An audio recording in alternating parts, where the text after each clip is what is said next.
E aí galera, beleza? Como é que vocês estão? Meus amigos, ontem tivemos mais um dia caótico. A própria imprensa escreveu o seguinte: na defesa, tensão. Na economia, suspense. E na articulação política, muita confusão. Ontem pela manhã o Dilma fez um discurso na COP que basicamente derrubou todo o mercado. Fez a turma que fez o L via público escrever cartinha, falar pelo amor de Deus, o que é que tu tá fazendo? A CNN desceu a bolacha. Até a turma da XP soltou uma nota aí na Globo, quero comentar com vocês. E isso só falando de economia. Tem muita coisa mesmo e vale a pena prestar atenção, porque a insatisfação com a turminha da esquerda já chegou num patamar que tá difícil de se segurar em pé. E além disso, confusões internas na própria articulação política sobre a PEC do rombo, a coisa tá pior do que se imaginava. E ainda tem outra questão, que é, na defesa, tensão. A turma da esquerda não está conseguindo um trânsito, não tá sabendo o que fazer para dialogar com os militares. Eles aí que já tem quase 300 pessoas na equipe de transição, ainda não tem uma secretaria para lidar com a defesa. E além disso, tudo que está acontecendo, isso só no lado da esquerda, as manifestações continuam. Ontem foi o 18º dia, temos novidades sobre Bolsonaro, tem até a fotinha dele, do presidente. E aconteceu um evento no final da noite de ontem, que eu acho que pode ter motivação, sobre uma coisa que aconteceu ontem pela manhã, quem já vai começar falando sobre isso. E os próximos dias a temperatura pode continuar aumentando. A gente chega lá já que agora. Olha só, saiu essa nota ontem. O Braga Neto conversou aí com a imprensa. Braga Neto afirma que Bolsonaro deve voltar logo ao Planalto, mas não diz quando. Como vocês viram, né? O vídeo só está dividido em dois temas. A gente vai falar da direita e depois de tudo que tiver da esquerda. Mas não diz quando. Mas a priori já está se vendo aí que Bolsonaro pode voltar na segunda-feira. É o seguinte, ó, o ex-ministro da Defesa, Braga Neto, disse nesta quinta que Bolsonaro deve voltar a despachar no Palácio do Planalto. O vice de Bolsonaro diz que Bolsonaro está recuperado de uma infecção na perna. O presidente está há 2 semanas sem deixar a residência oficial. Questionado se é uma data específica para o retorno de Bolsonaro, o Braga Neto disse que não, só que, segundo a turma do Globo, auxiliares do presidente disseram, em caráter reservado, que a previsão é que Bolsonaro volte a despachar na sede do Executivo na segunda-feira, após mais um fim de semana de repouso. E, pessoal, fui atrás para tentar buscar mais alguma informação. O que eu ouvi é que realmente Bolsonaro estava doente, bem doente mesmo, não era uma coisinha qualquer. Ele desenvolveu aí, até por questão também de estresse e diversas coisas, teve uma doença, ficou, estava então realmente de repouso. O pessoal até chegou a comentar que estava só lidando com algumas coisas extremamente importantes para evitar qualquer tipo de estresse maior. E esse repouso de Bolsonaro, em parte, assim, muita gente questiona, pô, o Bolsonaro não vai falar nada, etc. Ao mesmo passo que ele não está falando nada, tudo que está acontecendo no Brasil, ninguém pode culpar Bolsonaro. Ninguém pode. Nem atribuir a ele. Sim, o que o Molusco está fazendo, o Dilma está fazendo é pela conta dele. E as manifestações populares também não tem nenhum chamamento de Bolsonaro, nenhuma convocação, nem nada. Temos essa fotinha, isso aqui é recente. O prefeito de Chapecó foi visitar Bolsonaro, tá aqui o presidente, e ele disse que, apesar da perna machucada, Bolsonaro segue aí bem, tá com bom humor, etc. Deve voltar a comentar algumas coisas. De braços cruzados, eu duvido muito que Bolsonaro esteja, tudo que tá acontecendo, e ainda mais sabendo como é o perfil do presidente, ele não é um cara que fica de boa, né, na maior parte do tempo. Acho que devemos ter alguma notícia em breve sobre Bolsonaro, algum pronunciamento para a população. Da última vez que ele falou, foi extremamente rápido, e o que Bolsonaro falou se concretizou em muito pouco tempo. Ele falou, vocês vão sentir saudade. E eu acho que a turma tá sentindo muita saudade já. O dia de ontem foi algo assim. Depois do Boa Sorte Day, parece que o Boa Sorte Day vai se tornar uma coisa normal no Brasil. E a economia realmente está caminhando pro abismo, mas a gente chega lá. E vejam só, aqui só para atualizar vocês, como meio que já era esperado, a PGR se manifesta contra o afastamento de ministro da Defesa e também do chefe da PRF. A gente tinha comentado isso aqui rapidamente no vídeo de ontem. Isso aqui é a tendência desse ser arquivado. Foi o Marcelo Caleiro tentando chamar a atenção, a questão aí do ministro da Defesa, e o Vasquez, eu não sei quem foi que fez isso daí, mas também não vai prosperar. Ainda mais agora com tudo que está acontecendo neste país. E aí eu disse para vocês que tinha uma coisinha que chamou minha atenção, e eu comecei a olhar no final da noite de ontem. Aí eu vou trazer umas impressões para vocês, e eu peço que, pelo amor de Deus, averiguem, vão atrás da informação, chequem. Eu acho que ao longo do dia devemos ter informações mais concretas, mas eu acho que é algo bem importante. E vejam só, as pessoas estão... Ontem completou 18 dias. E eu acho que não vai parar hoje. Já tem 18 dias que as pessoas estão insatisfeitas. Ontem eu tava conversando com um amigo meu e lá pras tantas na conversa, assim, diante de tudo que tá acontecendo, a gente falou o seguinte, cara, tem uma coisa que parece óbvio, mas às vezes você precisa falar o óbvio. O que tá acontecendo agora jamais aconteceria se fosse qualquer outra pessoa, sabe, que fosse adversário de Bolsonaro, que não o Dilma. O que tá acontecendo agora é só porque é o Dilma. A rejeição que esse cara tem da sociedade é algo absurdo. Você vê que não consegue existir uma pacificação do país com esse cara. A indignação das pessoas com a esquerda, com o Partido dos Trabalhadores, é o que tá motivando isso daqui. Não é a questão assim, é Bolsonaro. Não é. Porque eu acho que assim, se fosse Bolsonaro, tivesse acontecido o que aconteceu, fosse com Ciro Gomes, Simone Tebet, Felipe Dávila, eu acho que não tinha esse clamor popular. Você vê o desespero das pessoas, falou, cara, não dá pra deixar o país na mão desse cara. Olha tudo que o PT fez no passado. Esse vídeo que a gente mostrou no dia de ontem foi aquele vídeo até do antagonista, mostrar assim, a câmera bem ampla, de lado a lado, quantidade de pessoas.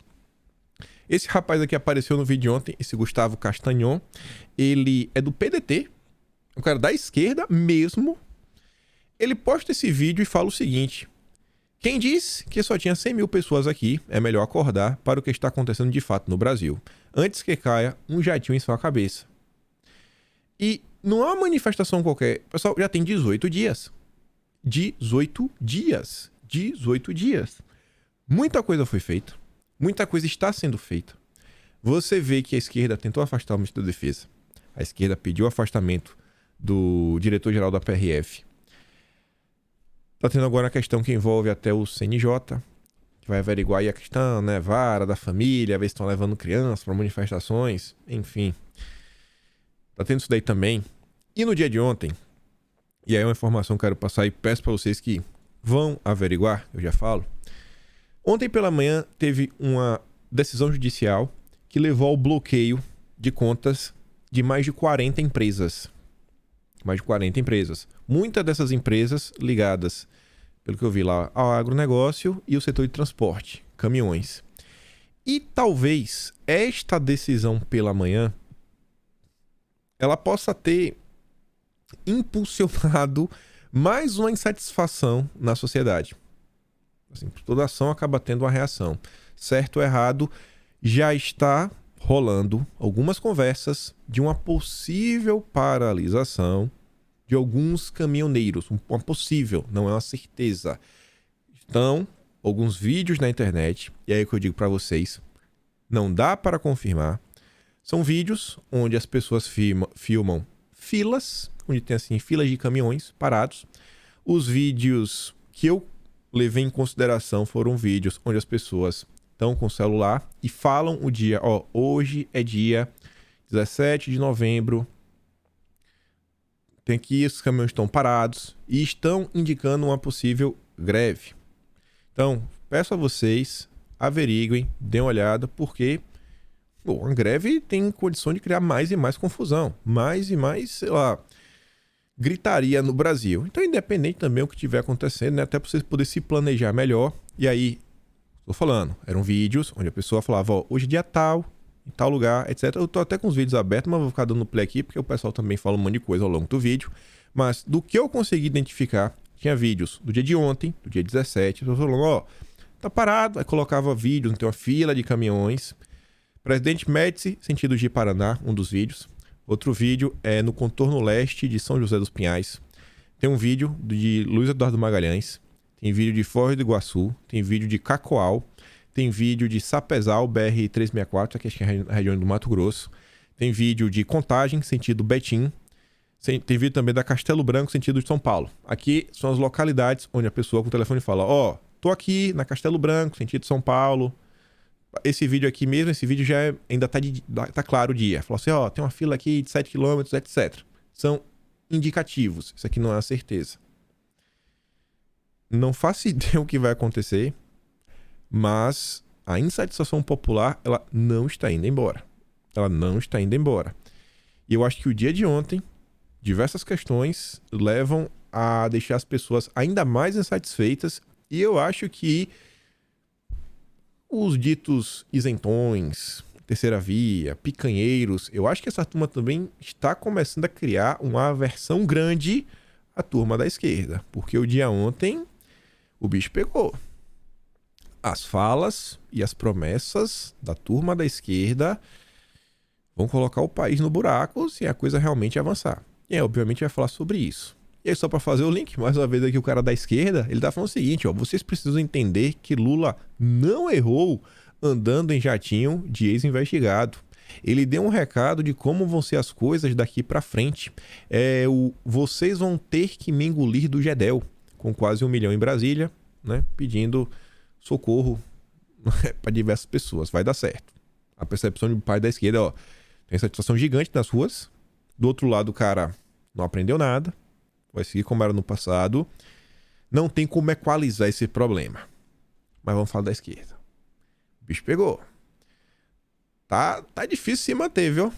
E não sei o que cenário que vai se desenhar, mas independente do cenário, a coisa não tá boa pra turma da esquerda. Já começar aqui com o antagonista. Ainda era de manhã. Talvez se eu tivesse gravado o vídeo um pouco mais tarde ontem, sei lá, postasse o vídeo 10 da manhã, já tinha tudo isso aqui. Porque foi logo de da manhã, 7h30 da manhã, 8 da manhã, enquanto eu tava gravando o vídeo, o caos já tava rolando no Brasil.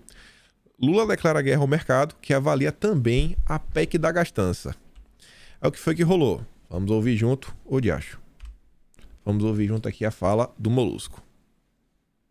Sabe que não adianta ficar pensando só em responsabilidade fiscal, porque a gente tem que começar a pensar em responsabilidade social. Porque quando se criou o teto de gasto, o que é um teto de gasto num país? Olha, o que é? Se o teto de gasto fosse para discutir que a gente não vai pagar a quantidade de juros para o sistema financeiro que a gente paga todo ano, mas a gente fosse continuar mantendo as políticas sociais intactas, tudo bem. Mas não, quando você coloca uma coisa chamada teto de gasto, tudo que acontece é você tirar dinheiro da saúde, tirar dinheiro da educação, tirar dinheiro da ciência e tecnologia, tirar dinheiro da cultura, ou seja, você tenta desmontar tudo aquilo que faz parte do social. E você não mexe num centavo do sistema financeiro. Você não mexe num centavo daquele juro que os banqueiros têm que receber. Ah, mas se eu falar isso, vai cair a bolsa, vai aumentar o dólar. Paciência, porque o dólar não aumenta e a bolsa não cai por conta das pessoas sérias, mas é por conta dos especuladores que vivem especulando todo o tempo. Só nesse final, ele fala absurdos, é aplaudido, ataca o mercado, fala que pessoas sérias não fazem isso. Pessoas sérias, né? As pessoas sérias não fazem o dólar subir e cair. Só os vagabundos, basicamente. E o cara tá falando... Você viu o que ele tá falando? Ele tá preocupado? Não, o pessoal deixa de investir, saúde, educação, etc. Mas para pagar juros, dívida, ele tá sugerindo o quê? Não pagar dívida? Não, devo, não nego, pago quando der. Isso não dá certo a nível federal, né? Falando em termos de país, de governo. Vai dar errado. Ele até continua. Vamos ouvir. Eu disse, nós temos que cumprir meta de inflação, sim, mas nós temos que ter meta de crescimento. Nós temos que ter algum compromisso, sabe, de crescimento, de geração de emprego, porque senão, como é que você vai fazer com que a riqueza seja distribuída? Tem como dar certo? Não tem. Só a chamada da CNN ontem de manhã, 7h54 da manhã, já estava nesse nível. A proposta apresentada pelo governo de transição acaba em 4 anos com que a reforma da Previdência deveria economizar em 10. Prevaleceu a pior ideia. Lula quer quase 200 bilhões de reais por ano fora dos limites dos gastos e sem prazo definido. O cheque em branco vai sair caro. A expectativa pela redução dos juros a partir de meados do ano que vem saiu do cenário. A taxa dos contratos de janeiro de 2024 fechou em 14%, acima da atual Selic. A escolha por aumentar investimento público para atrair o privado, com custo ou uso de 40% das receitas, também assusta. Com juros mais altos, pelo risco de financiar o Brasil, o capital costuma estacionar no título público, não vai para a economia real, como já aconteceu no Brasil. Com gastos liberados sem regra fiscal, a dívida pública deve subir rapidamente. O plano de Lula transforma necessidades reais em risco e incerteza. A bola agora está com o Congresso Nacional, que tem um pouco mais de um mês para acionar uma responsabilidade que não teve ao permitir a corrosão das contas públicas bem antes da eleição acabar.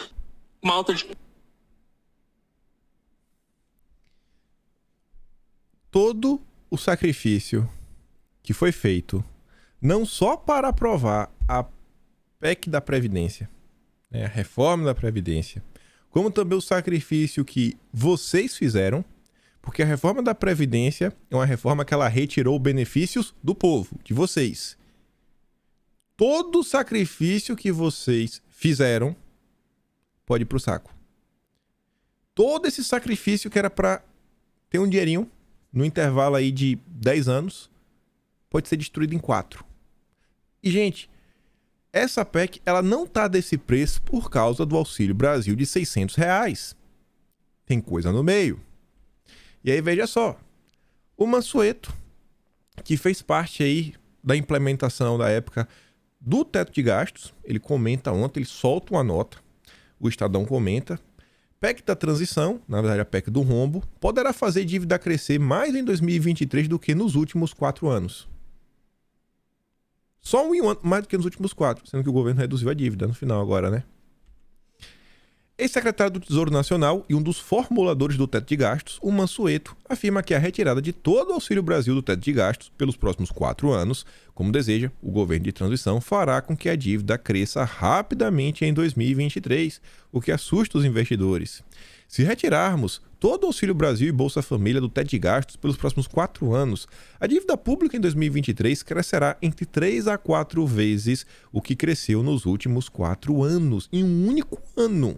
Hoje, o executivo do Banco BTG, Mansueto, foi da equipe econômica do governo Temer, que em 2017 desenvolveu a regra do teto com o objetivo de quebrar a espiral de incertezas provocadas pelo descontrole das contas do governo, o que teve efeito adverso nas taxas de juros cobradas no país, na atividade econômica e na inflação.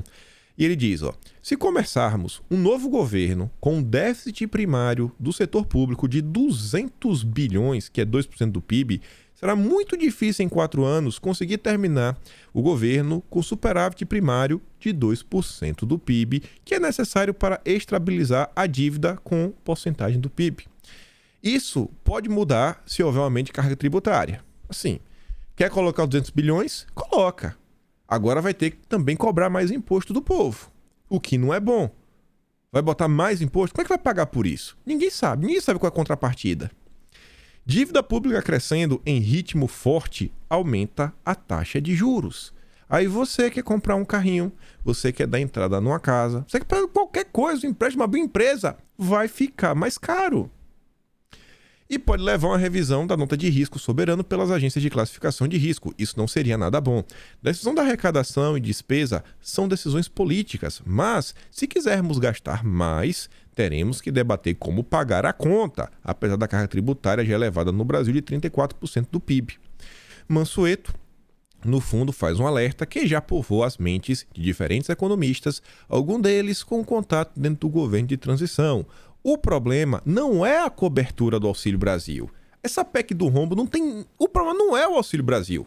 Isso daqui, coloca na tua cabeça para quando tu contar o picanheiro, até o peitista que tu conhecer, para ele entender. Não é o Auxílio Brasil que é o problema, mas o excedente de cerca de 70 bilhões por ano que o PT pretende incluir no orçamento de 2023. A manutenção do pagamento do auxílio em R$600, como hoje, custaria um adicional de 52 bilhões. Não seria de 200, seria 52. O problema não é R$600 do Auxílio Brasil, Bolsa Família, que todos entendem como necessário, mas isso seria 50 bilhões a mais, fora do teto. E não 175. Você precisa de 50, você não precisa de 200. E não é nem 175, estou falando de 198. Afirma economista. Aí vem a Helena Landau. Fez o L pesadíssimo, mas fez campanha, mas gritou contra Bolsonaro, fez oposição desde 2019. A Helena Landau fala o seguinte: eu estou muito pessimista. Eu não esperava. A gente esperava um Lula pragmático, um Lula 1, e o que a gente está recebendo é uma continuidade do governo Dilma. Então, não tem como ficar otimista. Nem a Helena Landau está otimista.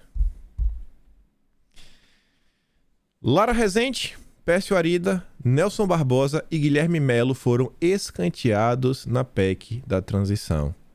É a PEC do rombo.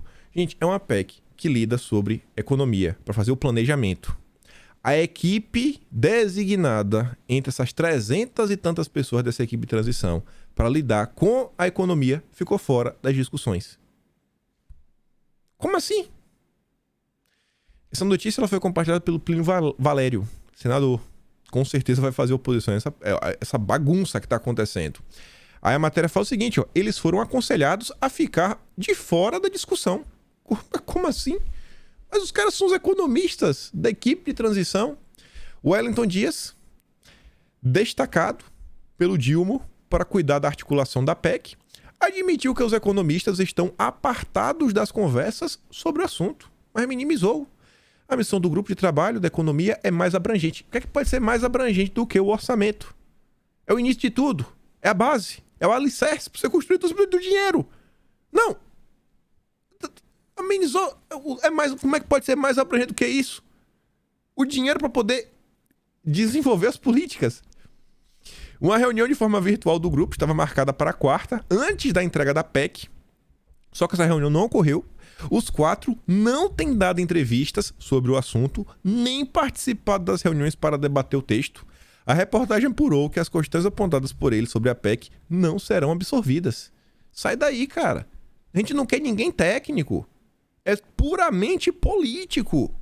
A ausência da participação dos economistas nas discussões da PEC segue incomodando os investidores, contribuindo para a piora de preços de ativos no mercado. Quando o quarteto foi anunciado, a expectativa era de que participasse das negociações, daí a frustração agora. Também não foi bem recebida a fala do Alckmin, que disse que a ancoragem fiscal será debatida mais à frente. Não tem a contrapartida de onde vai vir o dinheiro. E a ancoragem fiscal fala, não, vamos rever aqui, porque quer derrubar o teto. Vai fazer o quê? Qual vai ser o limite? Não, depois a gente vê. Depois como? O cara não quer um cheque em branco.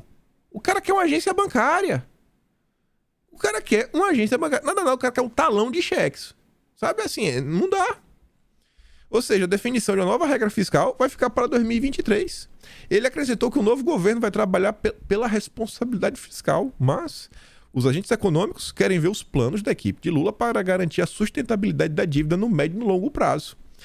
É muito impressionante que a opinião da área econômica seja irrelevante para discutir o volume de gastos que pode representar 83% da economia da reforma da Previdência, com um gasto de 175 bilhões por ano, criticou o ex-secretário do Tesouro, Jefferson Bittencourt, economista da gestora As Investments, antes de conhecer os detalhes da PEC. Ele lembra que a reforma previdenciária pretendia economizar entre 800 e 850 bilhões em 10 anos. E a turma jogar no ralo. No ralo. Todo o esforço que vocês fizeram. É incrível que, mesmo com vários especialistas alertando o novo governo para não cometer o erro do Reino Unido, que levou à queda da primeira-ministra, essa transição está parecida em vários aspectos. A última é a ausência do quarteto de economistas na discussão da PEC, avaliou o economista-chefe da Blue Line, Fábio Akira. Tirar os técnicos da discussão foi mal visto no Reino Unido e está pegando muito mal no Brasil. Uma discussão técnica onde só tem políticos. Tudo o que está sendo apontado por essa turma é só política. A gente fala isso direto. O nome mais técnico que vem sendo cotado para assumir algum tipo de cargo é o Chico Pinheiro. Diante do caos que já começou no início do dia, a turma foi atrás, né? A imprensa foi atrás dos petistas, tentar entender o que está acontecendo. E a Andréa Sadi conseguiu um comentário da Gleisi Hoffmann. A manchete é o seguinte: investidores, economistas e Centrão reagem à PEC da transição. Gleisi diz que mercado não passa fome. Um parlamentar da cúpula do Congresso falou o seguinte: a frente ampla, né, foi aquele termo utilizado para formar aquele grupo de picanheiros, que todo mundo que fez o L. Então, a frente ampla foi só o abre-alas. Pensa no carnaval. Você tem vários carros, né? Desfile da escola de samba, papapá, vários carros. O abre-alas foi a frente ampla. E aí, todas as alas que vieram depois, os 20 carros que vieram depois, sei lá, a bateria, porta-bandeiras, a musa do carnaval, todos foram do PT. Todos. Foi a frente ampla para enganar e a massa vermelha, petista, fazendo o L raiz, que veio no vácuo. É isso que a PEC, a PEC do rombo está mostrando. Vai dar ruim. Procurada pelo blog, Gleisi Hoffmann reagiu e nega que tenha havido consultas, que não tenha havido consultas para a construção do texto. Ela disse que ela conversou com os senadores do MDB, do PSD, realmente, ela falou com o Pacheco. Agora o Pacheco eu não sei nem mais se é do PSD ou se já é um senador do PT, né? Ele tá lá no partido, sei lá, porque talvez não possa mudar de partido agora, mas é só um detalhe, né? O Pacheco hoje, ele tá fechado com o PT. Isso é bem óbvio, então tem aí. E ela diz o seguinte, ó: esse pessoal não vai mudar o que fizemos na campanha. Não vamos fazer estelionato eleitoral. Para de mimimi. Esse mercado é uma vergonha. Ninguém está passando fome no mercado. Aí o engraçado que a direita inteira, vocês avisaram. Mas vocês avisaram, a gente avisou. Tá todo mundo avisando. Bolsonaro passou anos avisando. Pessoal, vocês vão deixar o Brasil quebrar. Vocês estão malucos? Vão fazer o L. Vai ser picanheiro. Aí veio a resposta aqui. Lula poderia ter dito na campanha o que falou hoje no Egito, como presidente eleito. Se suas críticas ao teto de gastos e o atual arremedo de regime fiscal são tão profundas, teria sido mais honesto expô-las aos eleitores. Como ele disse, paciência. Não, ele expôs por diversas vezes. Não faltaram eventos, falas sobre os planos que a esquerda tinha para a economia. Não adianta agora fingir de inocente. Não adianta. Os culpados, aqui ó, são os picanheiros. Aí vem esse Benito Salomão, do mercado, gestor aí, acho que não vou falar para não falar depois o nome da empresa errada. Gestor de empresa grande, etc, né, dando pitaco. Aí foi ontem no Twitter chorar. Eu votei no Lula porque o outro era medonho de ruim. As ameaças golpistas. Ai, golpistas estão materializadas até agora. Se eu errei ao votar nele, o fiz ao lado de Arminio, Pércio, FHC, Simone Tebet. Deixo claro, não apoio nos seus erros. Sou economista, não político. É um banana. Esse cara, ele é de uma empresa que presta consultoria para investidores. Imagina você contratar um gênio desse aí, o pitaco. Ele não sabia. Ele votou, ele não tem nem opinião própria. Ele usa a justificativa. Não, o Arminio Fraga também votou. Nossa, uau! Agora eu estou realmente convencido que era o melhor se fazer, né? Porque nenhum brasileiro em sã consciência vai votar contra o Arminio Fraga. Nenhum brasileiro em sã consciência vai ser contra o Pércio Arida. São pessoas que nunca erram. Não. Sensacional. E o Arminio Fraga escreveu uma carta ontem. A gente vai falar sobre isso. Os senadores da base, e que já estão se movimentando aí para criar confusão, o Carlos Portinho fala o seguinte, ó: tragam o futuro ministro da Economia, né, o Haddad, para explicar a PEC do rombo, seus impactos, como vai recuperar o rombo ao longo do ano e para que ele avalize. Por que não? Tu já pensou o Haddad explicando? O pessoal começar a apertar, tá, mas esse dinheiro vai de onde? E vai para que lugar? E vai fazer o quê? E se isso não acontecer? E quem que avaliza?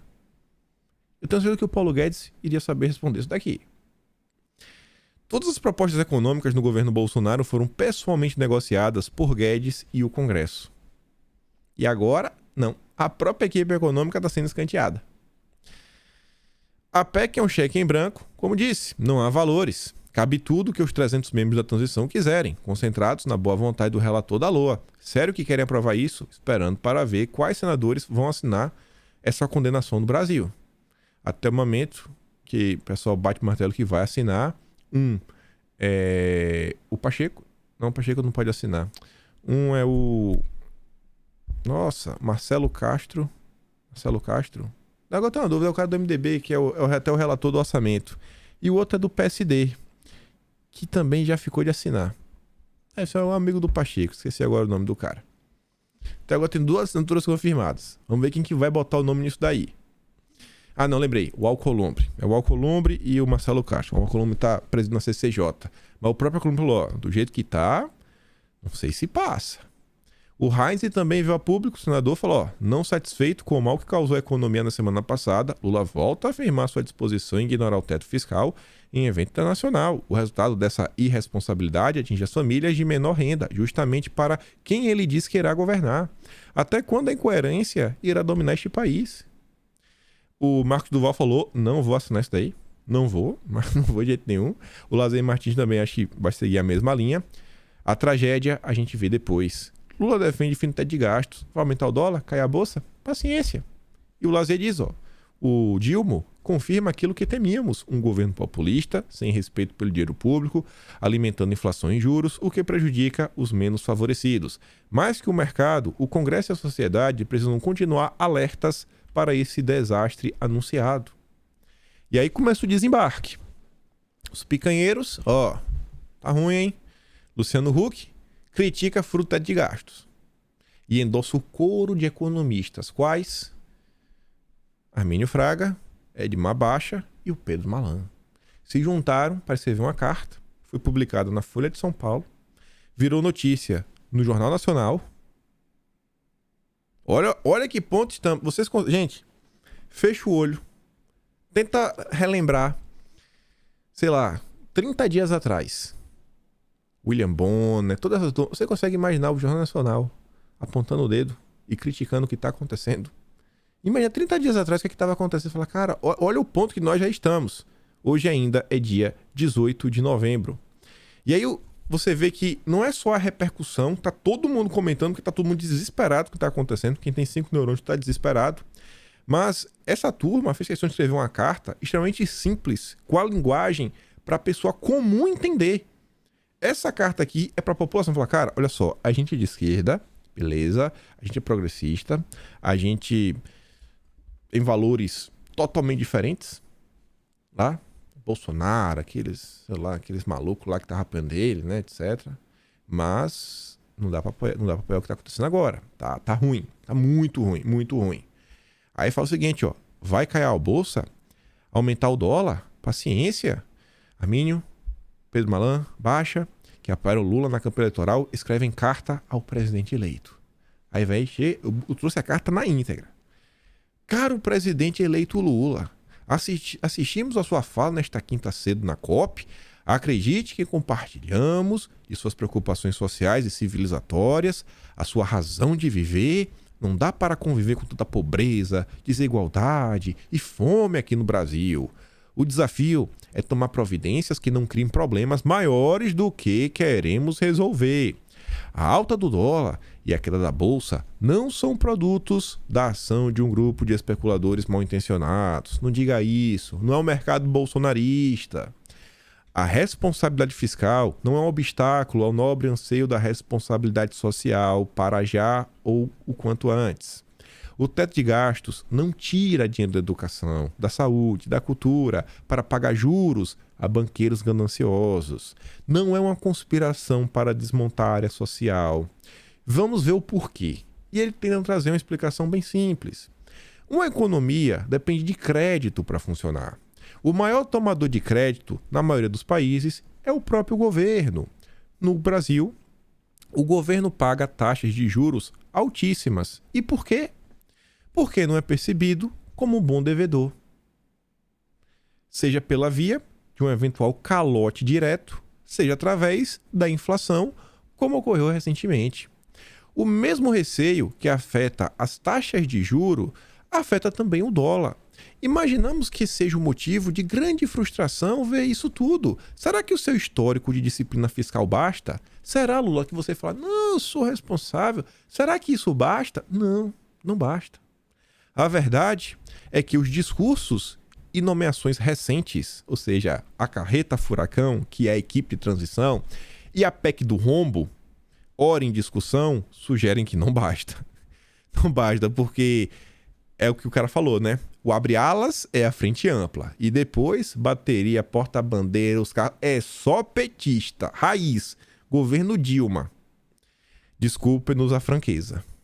Desculpe-nos a franqueza. Tá ruim, Lula. Como o senhor sabe, apoiamos a sua eleição e torcemos por um Brasil melhor e mais justo. É preciso que se entenda que os juros, o dólar e a bolsa são um produto das ações de todos na economia, dentro e fora do Brasil, sobretudo do próprio governo. Muita gente séria e trabalhadora, presidente.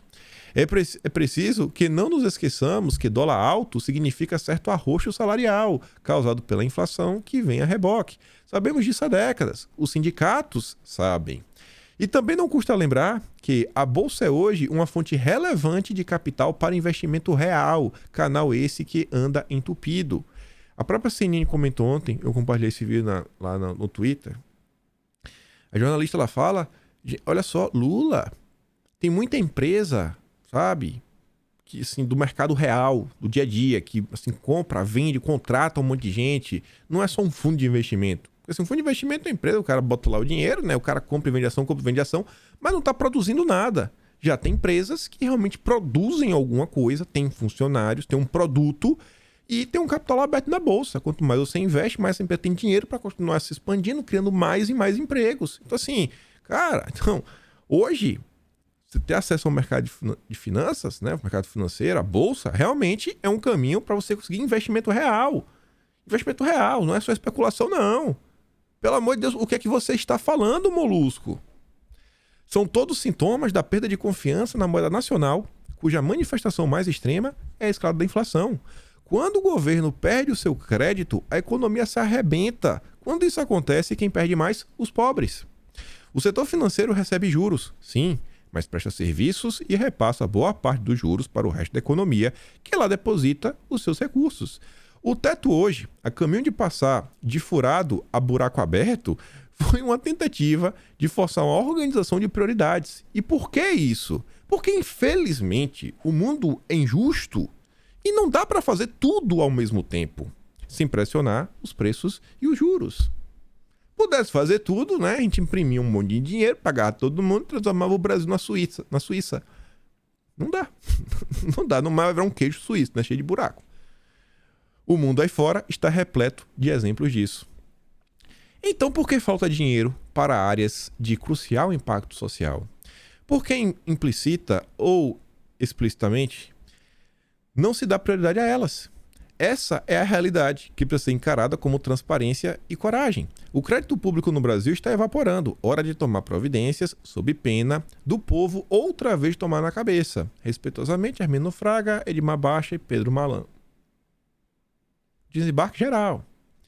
Aí vem o Mailson da Nóbrega, também, né? Ex-economista lá do Sarney. PEC viola conceitos básicos de contas públicas, diz ex-ministro da Fazenda. Até a turma da XP. Ontem eu até postei no Twitter a nota, não lembro se foi de maio ou março, que nós estamos no fórum. A Fórum colocava assim, o dono da XP, Guilherme Benchimol, disse que o encontro do Lula foi pragmatismo e sensatez. Aí eu postei, falei, envelheceu bem? Essa notícia envelheceu bem depois de tudo que aconteceu? Tá acontecendo? Aí o Lauro Jardim conta o seguinte, ó, o mau humor do mercado com Lula traduzido num relatório da XP. Um relatório de hoje, da XP analisando a PEC do rombo, tal qual foi apresentada ontem pelo governo eleito, dá bem a medida do azedume que o seu texto provoca no mercado. A XP estima que, considerando-se os valores do projeto de lei orçamentária, o déficit pode chegar a 2,6% do PIB em 2023 e permanecer em terreno deficitário, no negativo, até 2026. Isso na hipótese mais benigna. Na melhor das hipóteses, fica até 2026 no negativo. Na melhor das hipóteses, até 2026 no negativo. Na melhor, imagina a pior. Imagine a pior. Mas, além de não definir uma fonte de financiamento ao aumento de despesas, a proposta levada ao Congresso também não indicou qualquer nova âncora fiscal para os próximos anos. Não tem nada. Nada. E não é só apresentar uma nova âncora. Porque quando você apresenta uma nova âncora, o cara que tá lá fora fala, tá, beleza. E o que vai impedir de um próximo, sabe, sei lá, próximo movimento político criar mais uma âncora, mudar a âncora mais uma vez? Se você já mudou uma vez, você pode mudar outra. E depois outra, depois outra, depois outra. No final do dia você não tem âncora, porque você muda o tempo todo. Você muda o tempo todo. Risco país dispara até 8% após falas do Dilma no Egito. E o senador Plínio Valério também compartilhou isso. Temos aqui um gráfico. Mais uma vez, o mercado fez o L. Olha o L. Fez o L. L invertido. Eita, poxa, viu? Risco país. É o risco, né, de investir no Brasil. Tá aumentando. Nada a ver, mais arriscado. Você vai colocar o seu dinheiro? Dólar encosta no 5,53 em reação à PEC do rombo. Acompanha os mercados. E o Plínio diz, ó, junto vai o preço do pãozinho. Tinha gente falando o seguinte, né? Turma da esquerda. Eu não como dólar. Não, come não, né? A gasolina... o preço da gasolina varia de acordo com o dólar. O preço da farinha de trigo, que faz o pãozinho, também varia de acordo com o dólar. Gente, ontem tinha pessoas de esquerda tentando defender o que está acontecendo. Você vê que algo assim é irracional. Já chegaram no ponto da irracionalidade total. Total. Assim, aquele apoio fala, cara, pelo amor de Deus, bicho. É aquela postagem que você viu que o pessoal tá falando. É só o tweet seco. Ou então com algum meme. Não é aquele cara como é a turma da direita de Bolsonaro que pega a matéria da imprensa, pega a fala pra lá, aqui ó, olha o que eu tô, pra te provar o que eu tô falando. Não, é só gritaria. O Cláudio Dantas fala, ó, passando para lembrar que a Faria Lima sabe fazer dinheiro com juros altos, mas o cidadão comum não. Em vez de ajudar, o Janjo vai ferrar ainda mais o pobre. Preparem-se para mais desemprego e inflação. Será que esse cara... Não sei, viu? A insatisfação contra esse cara tá tão grande que... Não sei quanto tempo vai durar não, viu? Não sei quanto tempo ele vai... Não vai sustentar esse... Vai dar ruim. Vai dar ruim. Tá com cheiro que vai dar ruim. E o Plínio, mais uma vez, compartilha aqui. O Plínio Valério tem que vai ser a oposição total a essa PEC. E ele compartilha um texto do Mário Sabino que fala o seguinte. O homem que saiu da cadeia para salvar o planeta pode afundar o Brasil. O mercado bolsonarista, como defendem jornalistas pitorescos, está apavorado com Bolsa Família fora do teto e com Haddad na economia. O mercado é muito malvado. E até notícia internacional sobre isso, nós temos, aqui do DW, visão de correspondente alemão no Brasil. Lula começou mal na economia, aos poucos revela o que foi escondido na campanha para ludibriar o eleitor. E no meio dessa PEC, onde diversas coisas que não são o Auxílio Brasil estão sendo discutidas, querem colocar um dinheirinho para usar até para infraestrutura, para isso, para aquilo outro, para investimento. Aí você fala, cara, para onde vai esse dinheiro? Para onde vai esse dinheiro? Mas enfim, enquanto fica dando prioridades para as coisas, sei lá, erradas, às vezes, a promessa de campanha que ia dar um aumento aí de R$150 por filho, cada filho ganha R$150, isso, aquilo, outro. A fatura extrateto do Bolsa Família pode ficar menor que os 175 bilhões. Promessa de Lula de benefício extra de R$150 para crianças de até 6 anos deve atrasar. Equipe de transição também vê necessidade de reavaliar cadastro do programa. Faz o L. Manda pro teu amigo picanheiro. Falei aí, cara. Cadê? A culpa é de Bolsonaro, né? A culpa é de Bolsonaro, com certeza. Bolsonaro sempre falava, eu lembro do Tarcísio, falava, rapaz, o orçamento inteiro aí da parte do Tarcísio era algo assim, se não me engano, era 3 bilhões, era 6 bilhões. Fala assim, cara, olha a quantidade de coisa que o Tarcísio tá fazendo, isso, aquilo, outro, tipo, batiditi. Tu já imaginou se o Ministério da Infraestrutura realmente tivesse dinheiro? O que nós não poderíamos estar fazendo? Ontem, a única turma assim que eu vi que tentou atacar Bolsonaro foi o consórcio. Soltaram a nós falando, não, olha, Bolsonaro gastou não sei quantos bilhões fora do teto em 4 anos. Sendo que o primeiro ano basicamente foi nada. Aí o segundo ano tivemos a pandemia, aí foi um valor gigantesco da pandemia, só que ainda assim, e o pessoal tava apontando uma coisa que é o seguinte, cara, o governo extrapolou o teto, mas fechou em superávit, com as contas no positivo. Aqui a gente tá falando em furar o teto para fechar com déficit e não com superávit. É totalmente diferente. É furar e ficar no vermelho, não é furar e ficar no azul. Acho que o cara não vai durar não, viu? O Dilma desse jeito não vai durar. Aí você vê a de cima do Globo, que você de colocar ali o logo marca. Lula cancela entrevista após coletiva, após atraso de 1 hora e vai embora da COP27 sem falar com jornalistas. Lula cancela entrevista e deve deixar Egito sem explicar uso de jato de empresário. O presidente eleito viajou em aeronave de empresário que delatou e que confessou caixa 2 em eleição de Tucano. Como é? Gente, cancelar a entrevista... Isso é o quê? É fugir? Fugiu? Fugiu? Será? Será que ele fugiu? Não sei. Será que ele fugiu? Será que o Barba fugiu da imprensa? Está pegando. Não vai durar muito tempo não, viu? Aí você vê aqui o Globo. Manteiga deixa a equipe de transição de Lula e acusa adversários interessados em tumultuar. Ele fala que estavam utilizando o que aconteceu ele para bater no Lula. Porque uma coisa absurda que fizeram contra ele, né? O que o TCU fez é injusto e não pode, que isso, aquilo, ele vai sair pelo bem. Para não ficar atacando o governo Lula. Olha o ponto que nós estamos. Guido Mantega. Voltou. Dilma. O cara nem pode assumir o cargo, mas tá lá, de voluntário. Coração grande. O Portinho diz, ó, esse aí estava impedido, mas era da turma. É mais um economista que pula do barco. Já perdi as contas dos economistas que renunciaram ao candidato que apoiaram e nos levaram para essa situação. O que vocês fizeram com o Brasil? Irresponsáveis, todos. O Alckmin disse que a saída do Manteiga foi injusta. Foi não, Alckmin. Tá tentando acalmar os ânimos. Você quer entender essa fala do Alckmin, que é injusta? Olha só a notícia do Metrópolis. PT tenta acalmar rebelião com conselho de parlamentares na transição. Acalmar rebelião?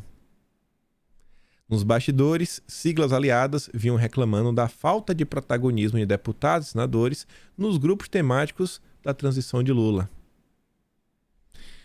E agora você vai entender a abertura do vídeo.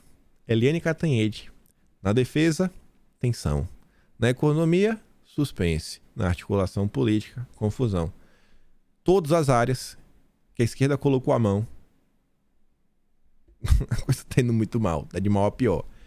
Acho que o Dilma tá com problemas sérios, viu? Acho que o Dilma não vai conseguir durar muito tempo, viu?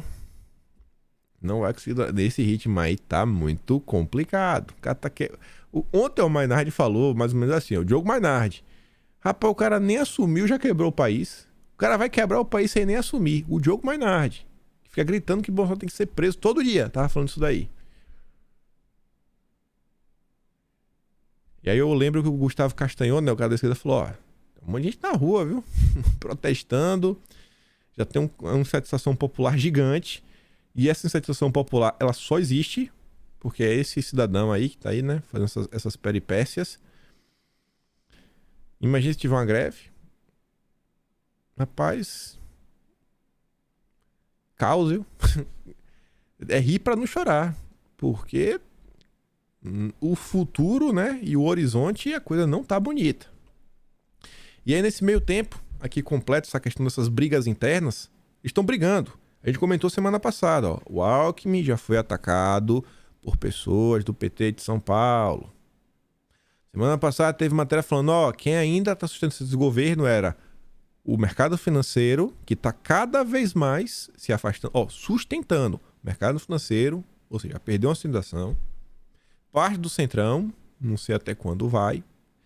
Tem essa questão da... Se não tivesse disputa para a presidência da Câmara e Senado, tava muito mais complicado. Mas enfim, e além disso também pontuava que não, tem a turma lá da Frente Ampla, Marina, Simone Tebet, etc. A Simone Tebet mergulhou, desapareceu, tá fingindo que não é com ela. E a Marina Silva também tá brigando aí com a Isabela Teixeira, para ver quem que vai ser a nomeada por Lula para a autoridade climática, quem que vai ser a ministra do meio ambiente. Mas tá lá, né? Lula no Egito. A disputa velada que chamou a atenção dos aliados durante a COP27. A esgrima entre Marina Silva e Isabel Teixeira, né, chamou a atenção, né? Ficaram duelando pela atenção do Lula. Marina andava para todos os lugares com um sequito e exibia seus contatos internacionais e prestígios, enquanto Isabela demonstrava conhecimento técnico e articulação política com a sociedade civil e os ambientalistas. Relatou um pouco, um político acompanhou Lula quase todo o tempo. Se os atritos e as diferenças foram deixadas de lado, a disputa por influência e poder continua. Tanto Isabela quanto Marina são cotados para os 2 cargos importantes na área do meio ambiente que Lula precisará preencher. O Ministério do Meio Ambiente em si e o posto de autoridade climática que ele já anunciou que vai criar. Essa autoridade deve ser um órgão que coordene ações para o combate às mudanças climáticas que envolvam todos os ministérios. Todas as decisões vão passar por esse ministério. É basicamente uma nova Casa Civil. Vai dar errado. Aí se ontem já teve aquela... Já tá rolando várias coisas que estão deixando a população cada vez mais insatisfeita. Imagina isso daqui. Como a transição pretende desmontar a política de Bolsonaro que possibilitou as pessoas a ter acesso a uma ferramenta para se defenderem. Como é que vai fazer? E o Flávio Dino garante que o que Bolsonaro fez foi um fracasso. Mesmo com os números da segurança pública tendo quedas expressivas, mais pessoas sobrevivendo, chegando seguras em suas casas, reduzindo a quantidade de tudo, foi um fracasso. Já tá aí mais uma pessoa aí, né? Que esse cara chamando até senador, tô na dúvida agora. Quem é esse cidadão?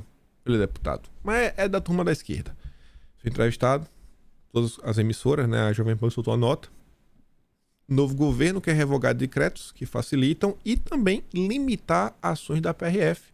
O governo Bolsonaro aumentou o escopo, né, para realmente combater o crime. Agora a turma da esquerda não, só vai cuidar da rodovia, aplicar multa, né, na turma e acabou. Fica quieto. O que você prefere? Uma polícia realmente tá aí combatendo o crime ou não? Fiscaliza aí e ficou por isso mesmo. Mas você vê, meu Deus, isso aqui eu trouxe só para mostrar para vocês os absurdos. A UOL, que é da Folha de São Paulo, o Folha de São Paulo UOL, né? A Folha hospeda os servidores da UOL. Como em 2002, imprensa ainda trata Lula e agora a Janja com ódio de classe. É ódio. Tudo que tá acontecendo aqui, que a gente comentou, é ódio de classe. Não é resistência, não são críticas permanentes, é pertinente, não. É ódio de classe. Tá reclamando da imprensa. Tu quer ver o que é a imprensa do Brasil? Olha essa notícia. É a segunda. Colunistas interromperam participação na Folha após serem nomeados para a transição. Essa é a imprensa brasileira, composta por pessoas que fazem parte da equipe de transição do Lula. Essa é a imprensa que tem ódio com o cara? Alexandre Schneider, Cida Bento, Cláudia Costin, Nabil Bonduque deixam de escrever regularmente, seguindo regra do manual da redação. Essa aqui é a segunda notícia da Folha de São Paulo, né? A nova leva de pessoas que deixaram de escrever na Folha de São Paulo. Essa é a imprensa que tem ódio à turma da esquerda. Estão tentando segurar as pontas, mas tá difícil. A Globo já soltou editorial contra, a Folha já soltou editorial contra, o Estadão já soltou editorial contra. O dia ontem foi um caos. Aí tem mais uma coisa que já está sendo discutida, que pode levar, mais uma vez, a sociedade a ficar extremamente satisfeita, e uma insatisfação que fugiria também da dita bolha bolsonarista, porque se tem uma coisa que o ser humano gosta, é de dinheiro. Todo mundo gosta de um dinheirinho. E ninguém quer pagar, né? O seu dinheiro, quer dizer, dar o seu dinheirinho pro sindicato. Porque quem quer dar, vai lá e dá. Mas de forma obrigatória, é complicado.